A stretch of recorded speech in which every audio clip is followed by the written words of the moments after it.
Welcome back to the PropLinq AI podcast, where we speak with founders, leaders, and visionaries who are shaping the future of property, placemaking, and community through innovation and operations.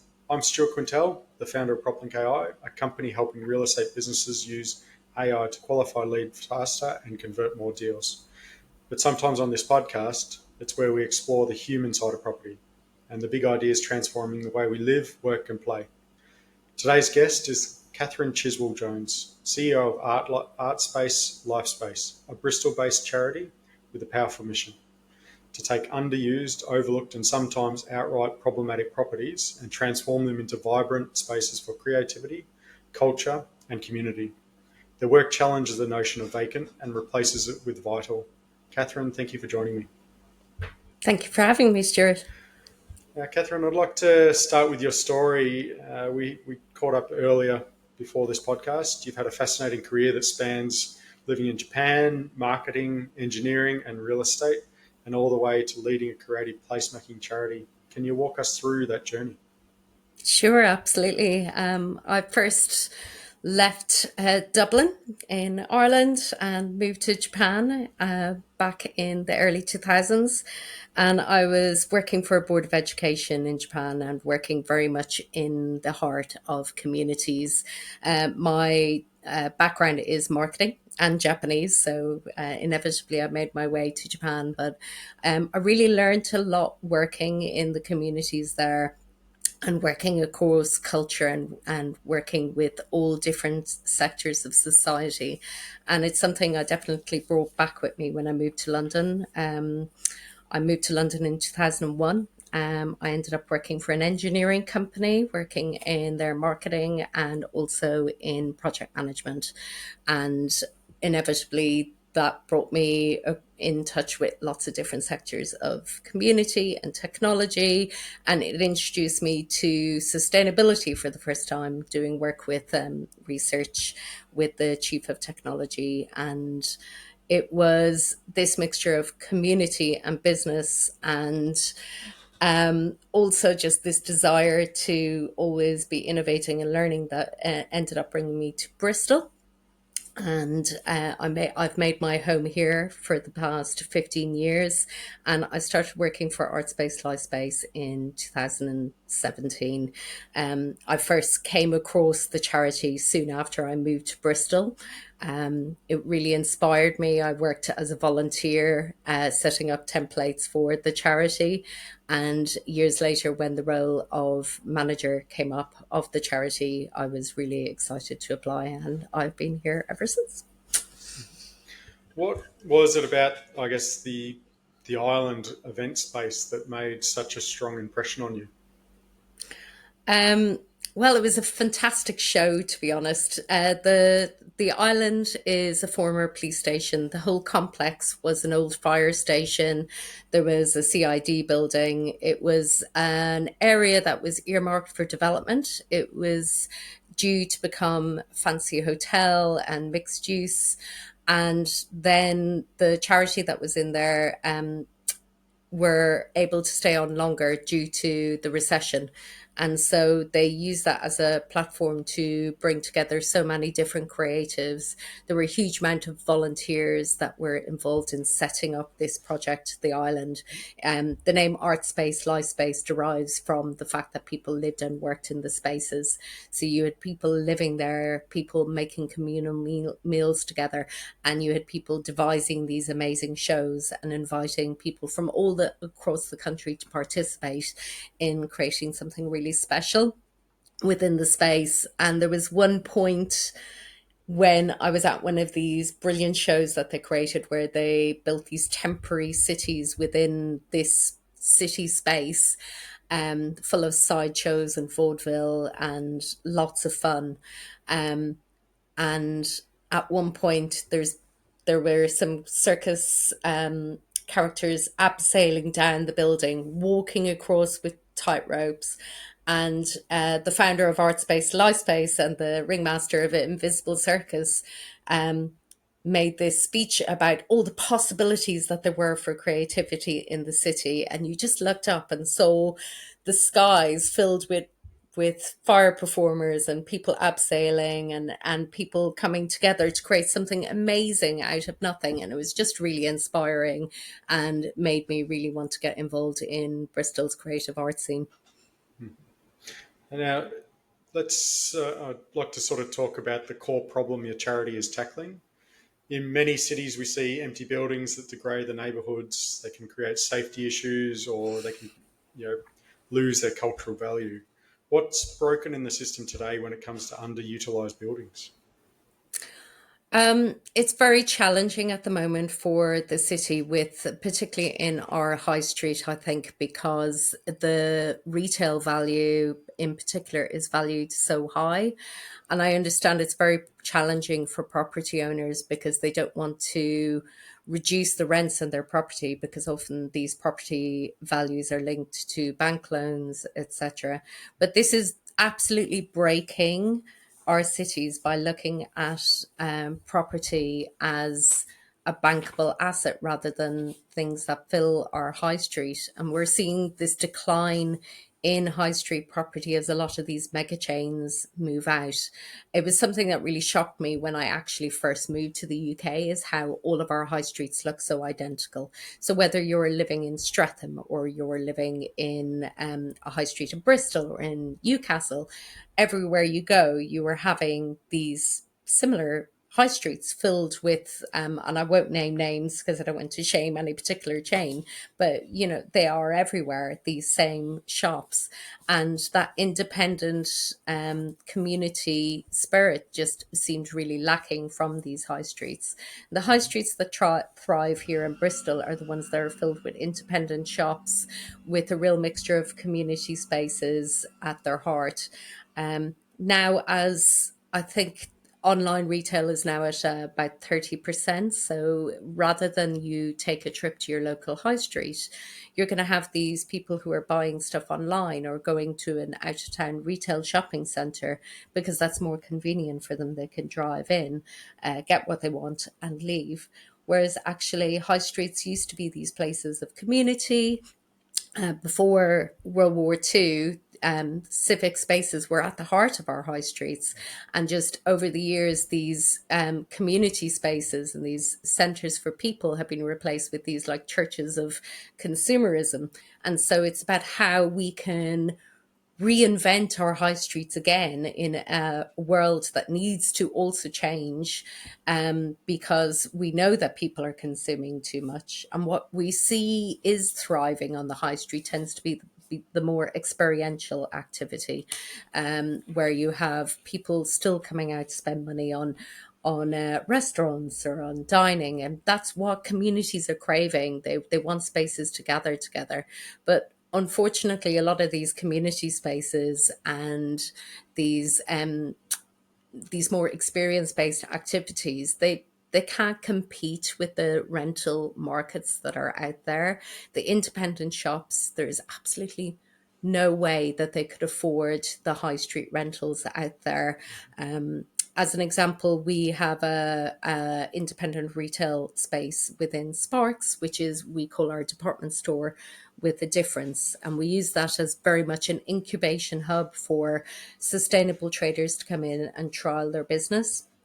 And so, for example, one of our stores, they would, if they were renting from a high street operator, they could expect to pay for the small space, if they could find a space that big, £250 per month, plus massive service charges and business rates and utilities on top of that. Whereas they pay 30% less with us for retail space. And then they don't pay all these extra charges, and they're not tied into a 3 to 5 year contract with no certainty as to whether their startup business is going to be able to survive. So our high streets really do need to think about how we can be more flexible, how we can support these independents, and how we can bring in these fun activities for people that we're going to bring the communities back into the high street, and also incorporating spaces for people just to be together without spending money. And when your city centre properties are entirely driven by the return from the rental rather than considering it the communities we create, that's when we start to see these high streets starting to fail. How how does ArtSpace Lifespace engage with these communities or these landlords? What are you offering them in return? Well, we've always provided a beneficial offer for building owners because essentially we're property guardians. Some of the buildings that we come in to take on, they will require more investment in order to for somebody to be able to transform them for high grade retail. So they can end up being left empty for quite a while. They can be vandalized. They become areas that are essentially no-goes as you start to have people sleeping in doorways or are defacing the building. By being present in the building, we naturally maintain the building in a better state. We also provide relief for the property owner because if you are having to pay full business rates on an empty property, that is entirely wasted income that could be used in other ways. So by us being in the building, we make the building safer, but also we provide tax relief to landlords because we're a registered charity, so we're eligible for 80% rates relief. So there are lots of benefits to having an organisation or a charity come into a property and meaningfully use the building rather than you see some property owners can use kind of practices like box shifting, which are not illegal but not really very helpful to the local economy and also to the area. A box in the middle of a floor does nothing to enhance your local area, whereas lots of creatives putting on free events or exhibitions or providing really interesting sustainable retail and spaces for artists to be able to make and create provides a lot more interest to a local neighbourhood and makes the area more attractive. It does come with in England in particular, we're fighting this battle of artists being used for regeneration. So there's that balance between having affordable space for artists, considering how they can be incorporated into the future development, rather than just using artists as a tool to gentrify an area and then they themselves becoming displaced. So that's one of the main challenges we as an organisation are facing now, and how we consider what properties we would be willing to take on and not take on, because it's important that when we go into an area that we're working with the community and building something for the community in the long term. Okay. Now, when we're talking about the operating model, I was intrigued by some of the operating models that you've told me offline: peppercorn leases, revenue sharing, and the idea of like meanwhile uses activation. Can you break down your leasing and funding model, how that works? Sure. We currently have 5 different leases of properties, and they all work on quite different bases. Our longest term property, the island, was originally taken on a 6-month peppercorn lease, and over the years we've started to pay rent. We now pay market rent at that building, which we can afford by using the surplus from our other meanwhile projects to help fund the management of that building. Another of our leases is on a 10% turnover basis. We have another lease that is peppercorn, but we pay service charges. And we have another building that is, or we don't pay any utilities or any rent. So each owner will require different things. A few years ago, we were told that the meanwhile lease model was changing, so you would have to pay a proportion of the rent.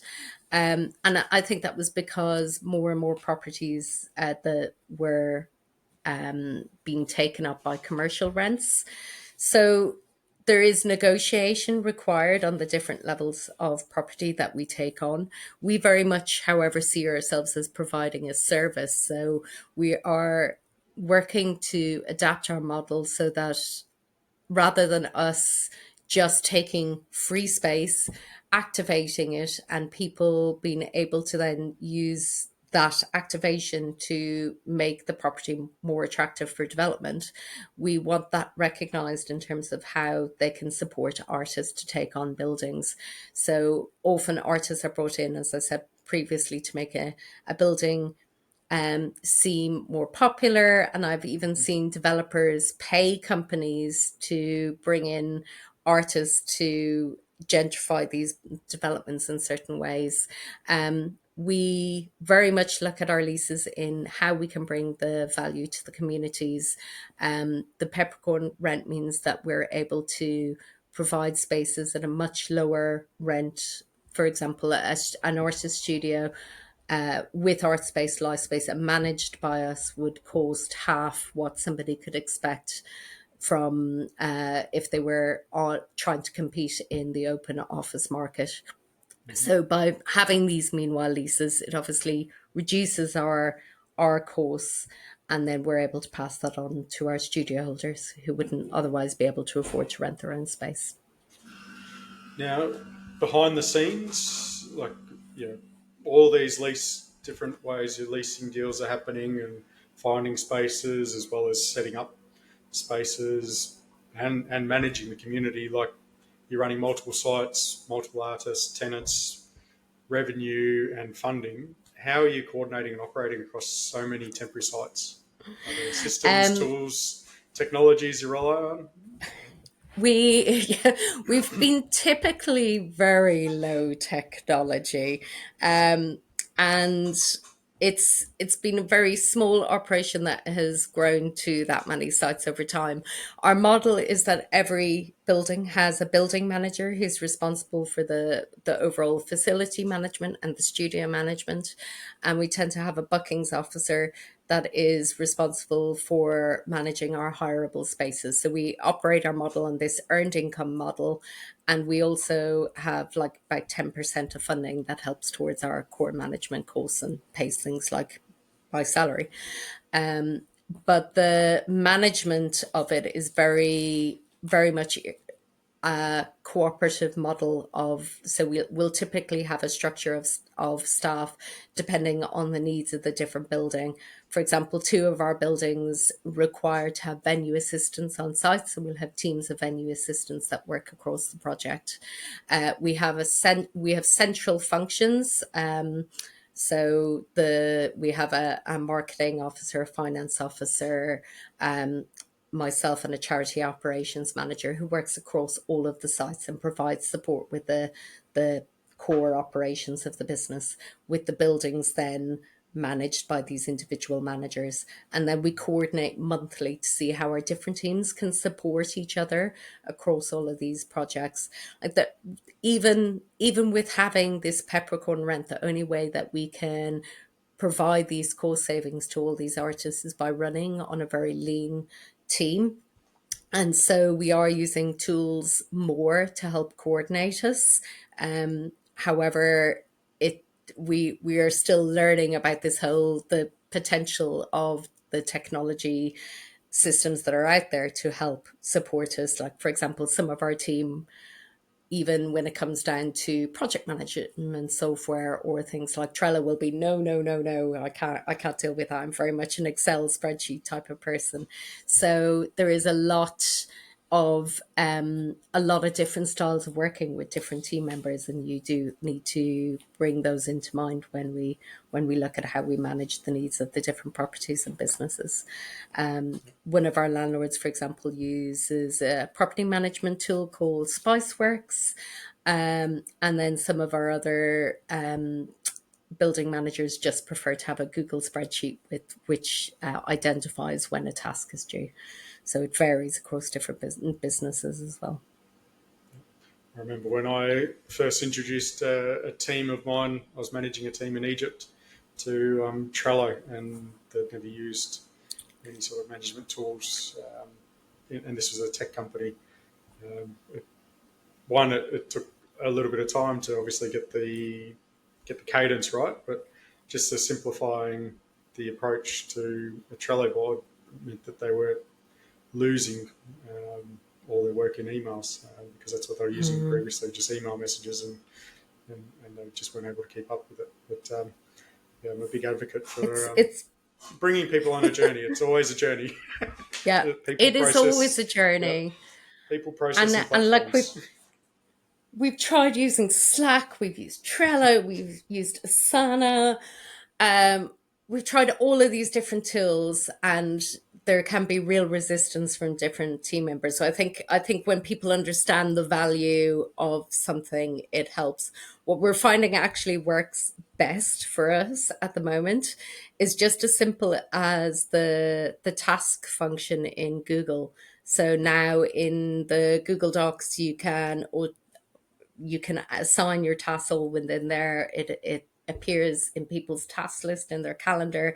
So they've got a whole log of everything they've agreed to action rather than relying on we very much have a notebook driven society where people in our organizations really rely on their notebooks Mm-hmm. for their day-to-day activities, and so it can be a real shift to get people to use online tools. So this is our first step into that kind of project management for that the whole team seem to have taken on board, and are starting to update their tasks. So that's a win for us. Very good. One thing I love about your approach is, and you've talked about it quite a lot already in this podcast, is how deeply rooted ArtSpace Lifespace is in local regeneration and not just for the art's sake. How do you identify the right mix of tenants or users for each space? Every building we look at the communities that are within the space. When I started at the island, the community had very much already been identified in terms of the different uses within the building, and when we look at bringing in new people, we have a massive waiting list for our studios. So when we do have a studio space available, we put out an open call for applications to take on a studio.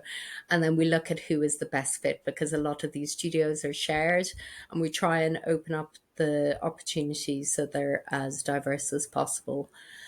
For Sparks, we look at how we want to provide an offer that is really balanced and prioritize applications that, number one, focus on sustainability.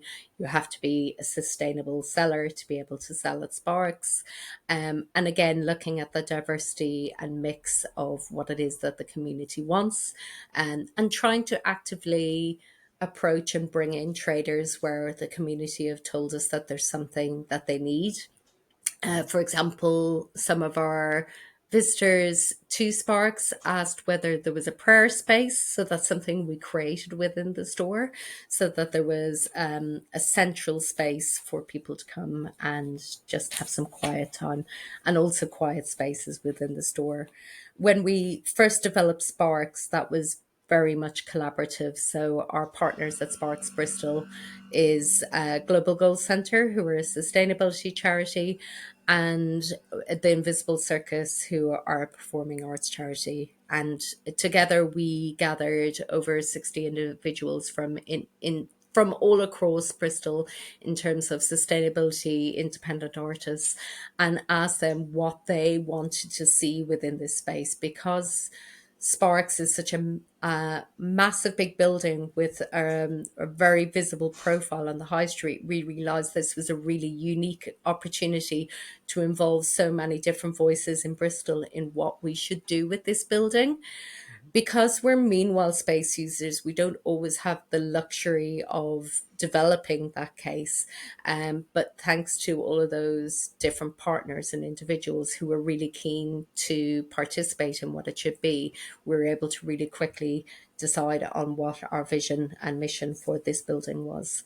So again, every building has to be different. You can't just take a model and dump it somewhere else. We've been approached by other people saying, can you do this in our area? Can you come to Swindon? Can you come to Scotland? And we always say no, because your community will be very different to what we're doing here. I could come to your community, I can help you with workshops, I can help you explore how you should work with your communities. But it is the communities themselves that need to decide what it is they need, what is important, what will work for them. There's so much, people often come to Sparks and say it's very Bristol, or that the island is very Bristol. So if you're in Swindon, you need to create something that is very Swindon, and do that in a way that explores all the things that you want your neighbourhood to be and the things that you want to incorporate in it. Something that we are creating, however, is an alliance pack, so that anybody who's interested in looking at what we did, that they can talk to us and we can share our learnings with other people.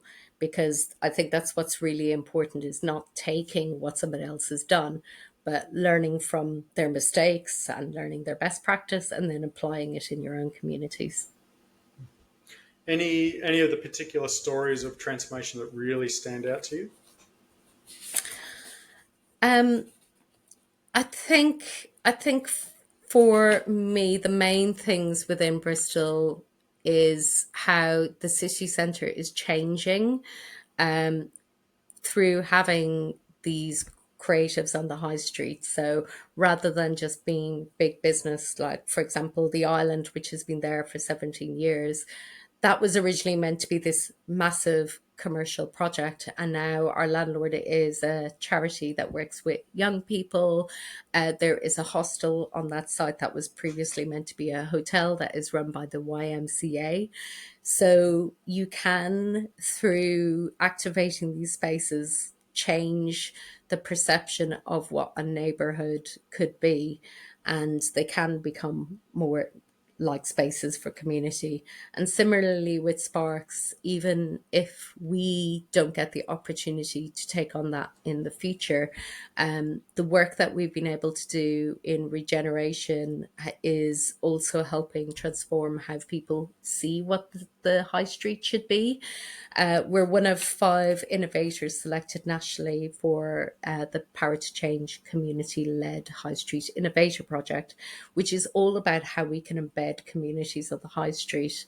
And it's really great that we're starting to develop these partnerships with local bid teams, with the local property agents association, with the local council, who are all really keen to see our communities transform in this way. Rather than just lamenting the high street is dead, people are really excited about the possibilities there are for transforming these high streets in really positive ways that tackle also the increasing loneliness that we're feeling in our society, as people are at home buying online or going to these quite anonymous retail parks. And how can we bring these public spaces and these spaces for sharing back to the high street?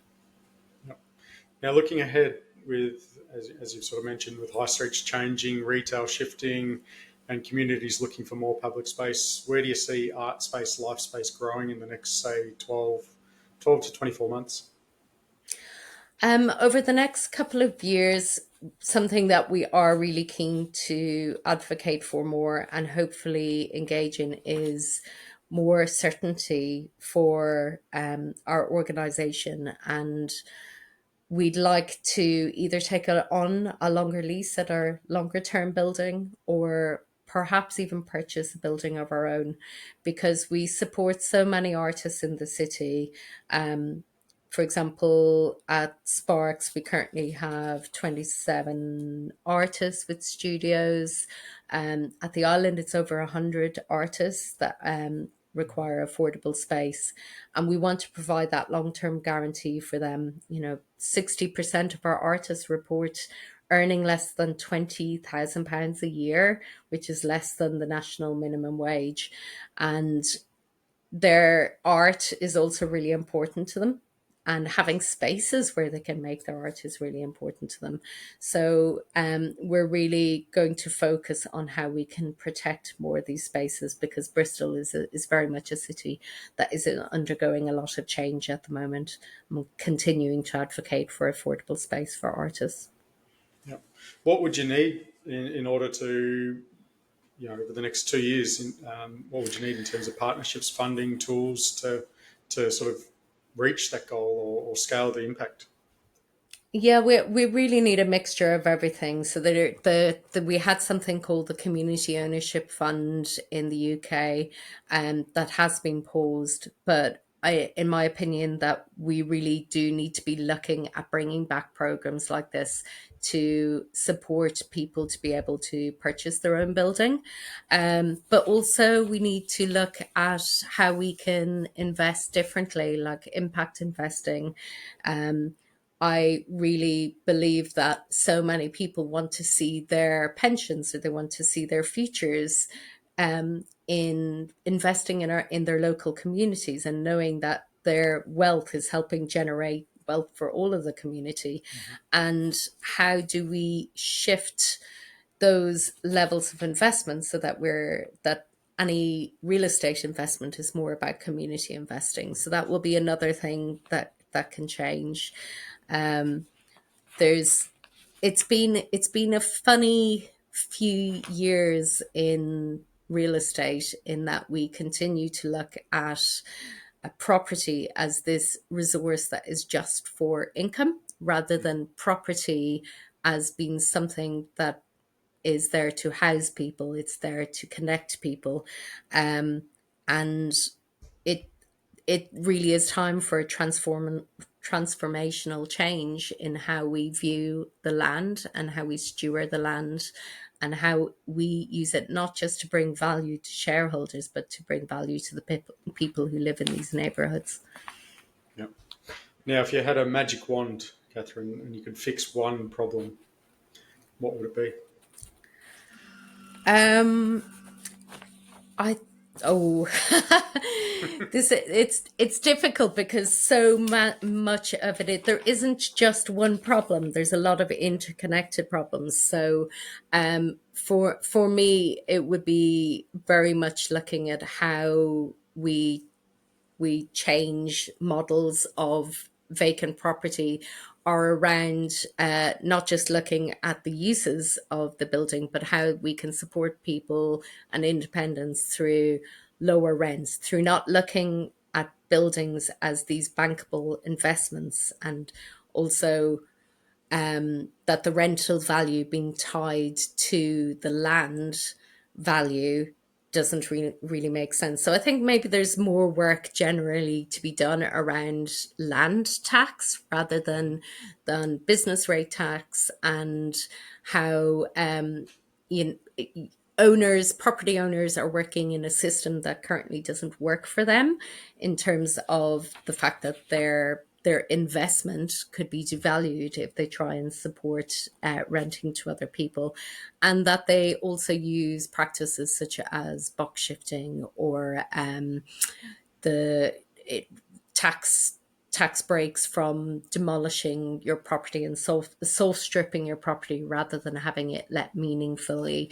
So that would be my magic wand, is look at stripping back all of these loopholes that actually mean that these properties are more valuable to people to be left empty rather than used. Okay. All right, Kathryn, thank you so much for sharing your story and also the incredible work that ArtSpace Lifespace is doing. And as you sort of mentioned, it's probably a timely reminder that real estate isn't always about the square metre rate. It's also about people, culture, and creativity that we can unlock with it. Where can people find more about your mission, and where can they go to support it as well?